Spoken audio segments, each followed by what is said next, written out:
Hallelujah, praise the Lord. எல்லாரும் நல்லா இருக்கீங்களா? சரி, கர்த்தருடைய பிள்ளைகள் கர்த்தருக்குள்ளாக நீங்க எப்பொழுதும் சந்தோஷமா இருக்கணும். இன்றைய தினத்திலே கர்த்தர் நம்மோடு இடைப்படுகிற ஒரு வார்த்தை என்னவென்றால், அநேகர் என்னிடத்துல சொல்லுவது உண்டு, கர்த்தர் நம்மோடு இருப்பதினால் என்ன பலன், கர்த்தர் நம்மை நித்தமும் நடத்துவதினால் என்ன பலன் என்று சொல்லி. எல்லாமே ஒரு டேக் ஆஃப் ஆகிற மாதிரி ஆகுது, திரும்பவும் அப்படியே ஒரு ஃபால் டவுன் இருக்கு, திரும்பவும் டேக் ஆஃப் இருக்குது. என்ன பிரதர் இது இயல்பா இருந்தா கூட இப்படிதானே இருக்கும் அப்படின்னு சொல்லிட்டு. உங்கள் வாழ்க்கையிலே சோதனைகள் அவ்வப்பொழுது வருவது உண்மைதான், சில தடுமாற்றங்களும் சில இழப்புகளும் வருவது உண்மைதான். ஆனால் கர்த்தர் உங்களை கைவிட மாட்டார்.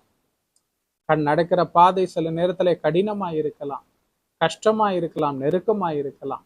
ஏதோ ஒரு காரியத்திலே நாம் விழுந்து விட்டோம், இனி எழும்ப மாட்டோம் என்று இருக்கலாம்.